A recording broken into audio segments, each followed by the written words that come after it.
UPSI 9,534 post, कैसे इस चक्रव्यूह को तोड़े और एक नौकरी को हासिल करें। क्योंकि देखो, ऐसा मौका हर बार नहीं आता है। मुझे याद नहीं कि 9,534 सब इंस्पेक्टर एक साथ कब यूपीएसआई में लिए गए थे। हाल फिलहाल तो कभी नहीं लिए गए। तो चलिए इस पर चर्चा करते हैं कि क्या हमारी पढ़ने की स्ट्रेटेजी होना चाहिए कि यूपीएसआई की एक पोस्ट हमें मिल जाए। मैं अपने बारे में डीडी रॉय बात कर रहा हूं आपसे। मैं अपने बारे में इतना ही बोल सकता हूं कि मैं एक 64 साल का वृद्ध हूं। 40 साल से ज्यादा वक्त इन चीजों को पढ़ाते हुए बीता है, तो एक स्वाभाविक इसके ऊपर जो है मुझे अनुभव है। पहला, हम एक बेसिक स्ट्रेटजी के बारे में आपको पता ही है कि जनरल हिंदी में 40 सवाल होंगे, 100 मार्क्स के होंगे। लॉ और कॉन्स्टिट्यूशन 24 और जनरल नॉलेज 16, मतलब ये पोर्शन देके भी 40 क्वेश्चन में 100 मार्क्स आएंगे। तीसरा है मैथमेटिक्स, इसमें भी 40 क्वेश्चन आएंगे, 100 मार्क्स आएंगे। चौथा है रीजनिंग, इसमें भी 40 क्वेश्चन आएंगे, 100 मार्क्स आएंगे।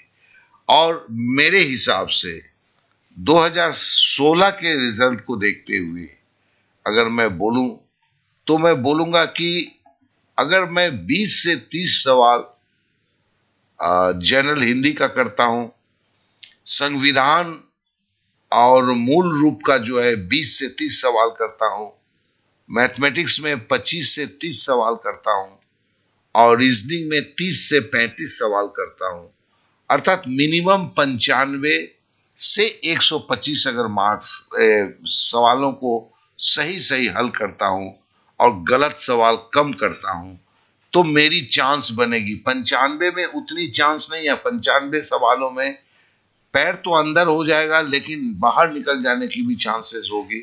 लेकिन 100 क्वेश्चन अगर सही तरीके से करता हूं, तो फिर जो चांसेस होगी वो प्रबल होती जाएगी। मतलब 95 सवालों के सही हल से चांस पाने की प्रोबेबिलिटी शुरू होगी।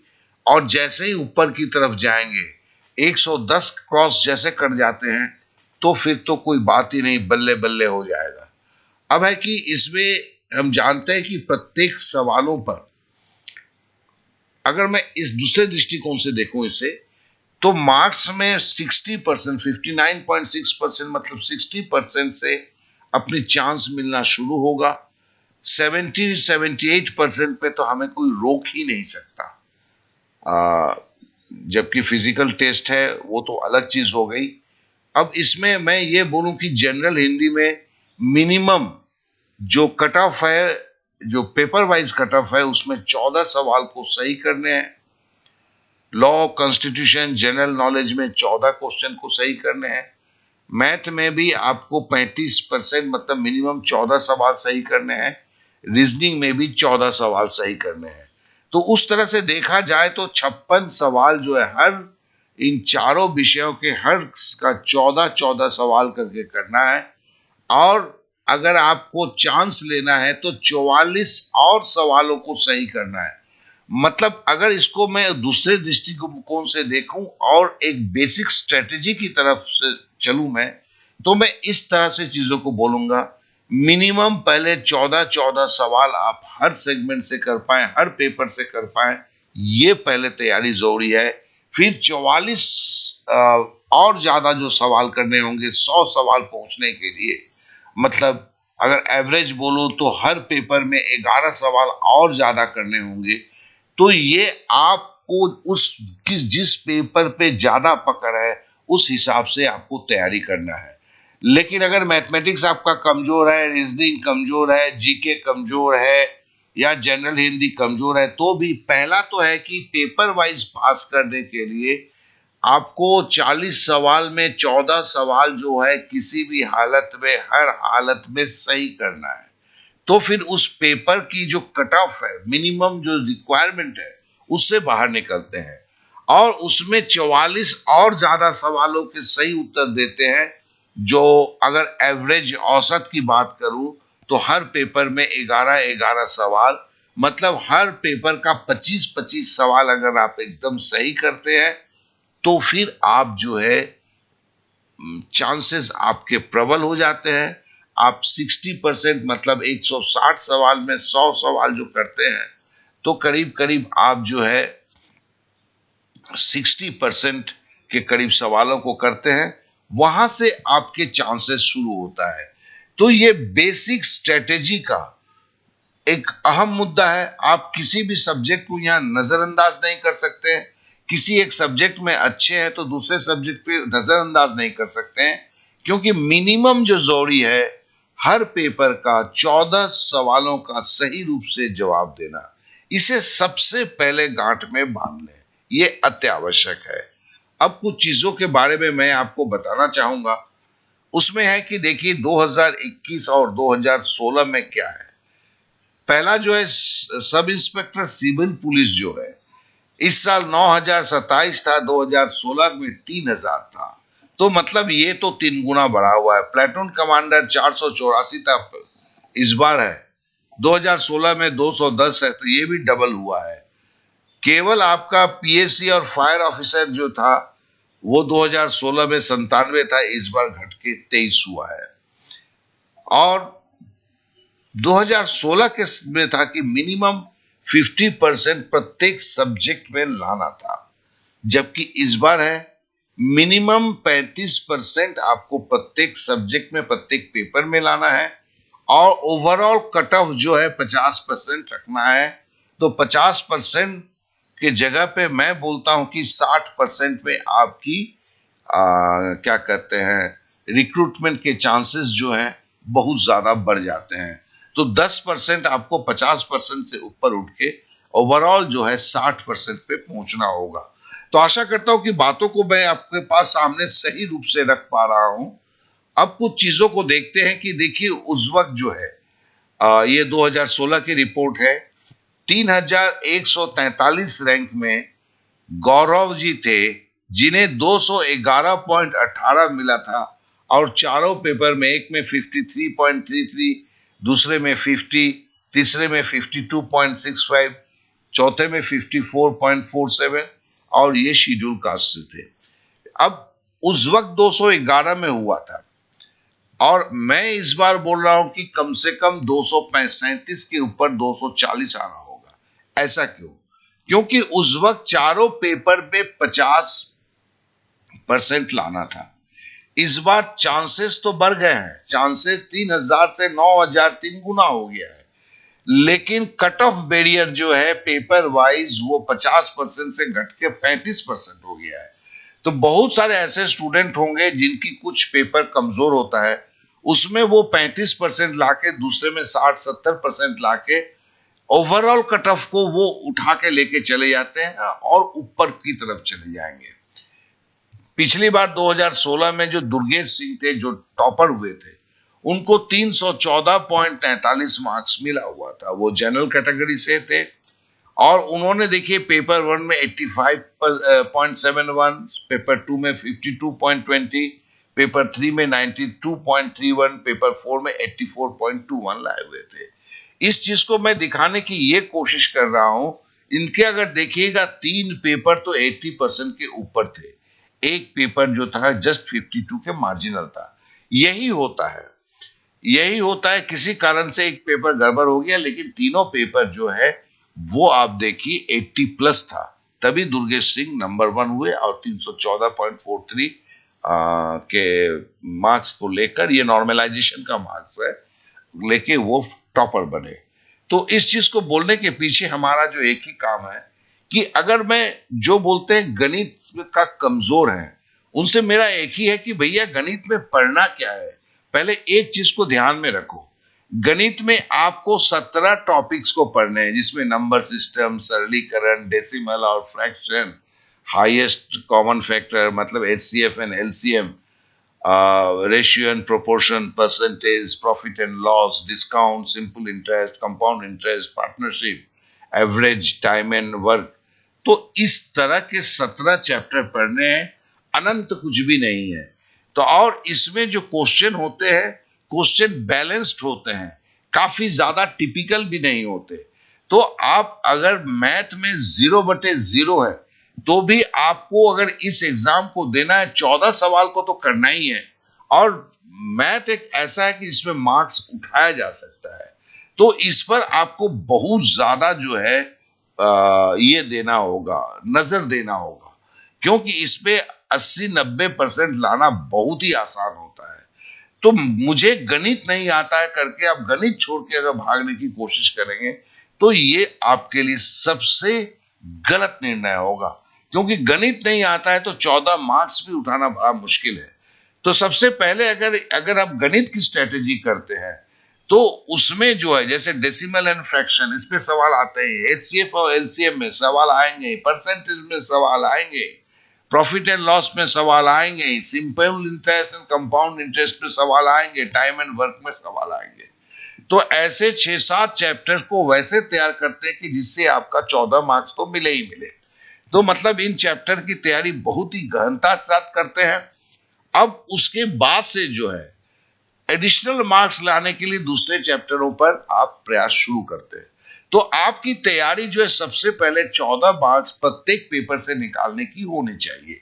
आपकी तैयारी में उतना पहले होना चाहिए, जिसके लिए आपको प्रीवियस ईयर के पेपर्स को निकालना होगा। मैं अलग अलग और 2-3 वीडियो बनाऊंगा, जैसे मैथ्स के लिए, हिंदी के लिए, इनके लिए, जीके के लिए, कि आपको प्रीवियस ईयर्स को देख के क्या कौन कौन टॉपिक्स पे आपको बहुत ज्यादा ध्यान देना होगा कि जिससे आप मिनिमम 14 मार्क्स ला सकें। और चलिए अब आगे बढ़ते हैं। थोड़ी सी बात है कि हम दूसरा रीजनिंग लेते हैं। रीजनिंग में देखिए एक जो आपका जो इस सिलेबस में दिया हुआ है उसमें 11 चैप्टर की बात किया गया है। तो कहने का मतलब है कि रीजनिंग भी अगर उधर आप देखिए 17 चैप्टर है तो रीजनिंग में केवल 11 चैप्टर है। तो मतलब ये चीजें इतनी बड़ी नहीं है कि इसको संभाला नहीं जा सकता है। और ये दोनों मिला के जो है अगर आप सही करते हैं, आप इस पे अगर मतलब 25 से 30 सवाल करते हैं तो 60 सवाल तो यहीं से आ जाते हैं। तो फिर 40 सवाल केवल आपके दूसरे 2 पेपर से लाने पड़ते हैं। तो रीजनिंग और आपका मैथमेटिक्स ये दोनों काफी इंपॉर्टेंट पेपर है। आपको अगर स्कोर अच्छा करना है, और रीजनिंग में स्कोर करना बहुत ही आसान होता है, ये बात आप भी जानते हैं। अब मैं अपने एक कोर्स के बारे में बताना चाहूंगा जो मैथमेटिक्स में है। अगर आपका मैथमेटिक्स 0/0 है तो भी कोई प्रॉब्लम नहीं है। देखिए इस कोर्स में कंप्लीट बेसिक कोर्स से शुरू करते हुए अंकगणित की जो 16-17 चैप्टर्स हैं उसके लिए, और ये है कि केवल यूपीएसआई के लिए नहीं है बल्कि हर एग्जाम के लिए इसमें सारे सवालों को डील किया गया है जो सवाल किसी न किसी परीक्षा में पूछे गए हैं। और इस तरह अत्यंत विस्तृत हम तैयारी करते हैं। और ये जो कोर्स है ये स्पेशली जो बनाया गया हुआ है वो कमजोर छात्र के लिए। हाँ जी हाँ, इसकी जो टोटल खासियत है कि मैंने पकड़ ही लिया है कि जो छात्र बहुत ही कमजोर हुए हैं वही केवल आ रहे हैं। हर दिन 8 से 10 बजे के बीच जो है इसकी ऑनलाइन लाइव क्लास होता है। मतलब आप अपने घर में बैठ के करते हैं। पूरे कोर्स जो है 60 घंटे का जो है 60 आवर्स का ऑनलाइन लाइव क्लास है। 300 से ज्यादा रिकॉर्डेड वीडियो और क्लास इसको सपोर्ट करते हैं। 30 घंटे की प्रैक्टिस जो है वो व्हाट्सएप पर होता है, ठीक है ना, जिसको व्हाट्सएप क्लास बोलते हैं। तो देखिए ये रिकॉर्डेड क्लास, लाइव क्लास और व्हाट्सएप क्लास, तीन का ये कॉम्बिनेशन है। मॉक टेस्ट से देके अपने जो है पढ़ाई की धार को आप और ज्यादा दिए करते हैं, मतलब तेज करते हैं। और इसमें एक है कि नेट के बगैर जो गांव के अंदर में नेट में प्रॉब्लम होता है वो भी वीडियो देखने और टेस्ट देने के लिए विशेष सुविधा है। मतलब वो डाउनलोड कर सकते हैं, डाउनलोड करके देख सकते हैं, पढ़ सकते हैं, तैयारी कर सकते हैं। और हर दिन 12 घंटा का डाउट क्लियर का एक सेशन चलता है, तो आप अपने डाउट्स को क्लियर कर सकते हैं। और हमने जो 16 चैप्टर जो है प्रतिशत, लाभ हानि, बट्टा, जैसे लाभ हानि और बट्टा जो दो अलग करके गया इसमें दिखाया गया है, हमने एक ही साथ रखा है। लौसा मौसा, सरलीकरण, संख्या पद्धति, घात, घातांक और करनी, औसत, अनुपात, समानुपात, ये सारा जो है, और इसके लिंक जो है हमने डिस्क्रिप्शन पे दिया गया है। इस क्लास का। देखिए ये पेड क्लास है, ये फ्री क्लास नहीं है, पहले ही मैं बता देता हूं। लेकिन ये एक ऐसी क्लास है जिस क्लास में आप संपूर्णतः एक बार गणित की तैयारी करते हैं और किसी भी परीक्षा के लिए आप तैयार हो जाते हैं। तो मुझे बस यही बताना था। अब देखिए आगे के कोर्सेज को देखते हैं। जैसे सामान्य हिंदी की बात करते हैं। सामान्य हिंदी देखने में तो बहुत छोटा लगता है, लेकिन इतना छोटा है नहीं। तद्भव तत्सम ही अपने बहुत बड़ी चीज है। पर्यायवाची, विलोम शब्द, अनेकार्थ, वाक्यांश के स्थान पर एक शब्द, समरूपी, भिन्नार्थ शब्द, अशुद्ध वाक्य को शुद्ध करना। मतलब ये कहने का मतलब एक ही है, लिंग, वचन, कारक, ये देखने में सर्वनाम, विशेषण, क्रिया।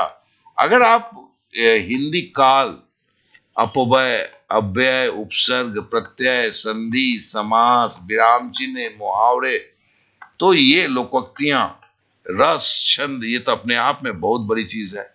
तो कहने का मतलब है कि ये जो है अपठित बोध, प्रसिद्ध कवि एवं उनकी प्रसिद्ध रचनाएं, हिंदी भाषा में पुरस्कार और विविध। तो कहने का मतलब क्या है कि हिंदी अपने आप में है। अगर आप हिंदी पहले से पढ़ रहे हैं, हिंदी के ऊपर, व्याकरण के ऊपर आपका पकड़ है, तो आप इससे ज्यादा मार्क्स उठाने की कोशिश करते हैं। नहीं तो इससे आप 14 से 20 मार्क्स के अंदर में खुद को समेटने की कोशिश करते हैं, और जहां से आसानी से मार्क्स निकल सकता है उस पे ज्यादा फोकस करते हैं। क्योंकि ये आपकी मतलब आप किस सब्जेक्ट में कितना स्ट्रांग है उसके ऊपर सारी चीजें निर्भर करता है। आपकी स्ट्रेटेजी के लिए हर बच्चा अपना अलग अलग स्ट्रेटेजी बनाएगा, उसकी ताकत और उसकी कमजोरी के अनुसार। उसी तरह अगर मैं बोलता हूं कि मूल विधि संविधान जो है, सामान्य ज्ञान, मूल विधि, संविधान, सामान्य ज्ञान, इसमें आप देखिए कि इतने सारे टॉपिक्स हैं। अगर आप पहली बार तैयार करते हैं तो इतना आसान नहीं है कि सारी चीजों को आप तैयार कर लें। इसमें टॉपिक्स ही इतने ज्यादा हैं, ठीक है ना। हमने एक शब्द में तो लिख दिया भारत का इतिहास। भारत का इतिहास के अंदर में ही आपके 32 चैप्टर आते हैं। फिर भारत का स्वतंत्रता संग्राम तो अलग है, अर्थव्यवस्था अलग है, संस्कृति अलग है, कृषि, वाणिज्य, व्यापार, जनसंख्या, पर्यावरण, मतलब ये एक अथाह समुंदर है। तो आप इस पे अगर मार्क्स उठाने के लिए, अगर ये आपकी स्ट्रॉन्ग सब्जेक्ट है तब तो ठीक है, लेकिन इसके ऊपर आप सोचते हैं तो कभी भी आप 20 से ऊपर जाएं ऐसा नहीं सोचिए। क्योंकि जितना वक्त आपको इसको 20 मार्क्स से ऊपर उठने के लिए देना होगा, उससे कम में आप रीजनिंग और मैथ में उठा सकते हैं। इस बात को हम बताना चाहते हैं। क्योंकि दिल के अंदर जो डर बैठा हुआ रहता है हम लोगों का, वो हमें कभी कभी सही डिसीजंस लेने नहीं देता है। तो आप मन खोल के, दिल खोल के बातों को सोचें। अपने शक्ति जो है और अपने कमजोरी दोनों को पहचाने। पहचानने के बाद आप अपनी स्ट्रेटेजी बनाएं तो आपको सफलता जरूर मिलेगा, इस बात की गारंटी है। आपने समय दिया, इसलिए आप सभी को मेरा बहुत बहुत धन्यवाद। जिन्होंने मुझे अभी तक सब्सक्राइब नहीं किया है, उससे उनसे निवेदन है जो सब्सक्राइब करें। जो कोर्स लेना चाहते हैं वो डिस्क्रिप्शन पे लिंक है, उसे क्लिक करें। क्लिक करने के बाद वो ऐप को इंस्टॉल करें। वहीं पर आपको आगे की सारी विस्तृत जानकारी आपको मिलेगी। बहुत बहुत धन्यवाद। Okay then, bye bye, thank you, जय हिंद।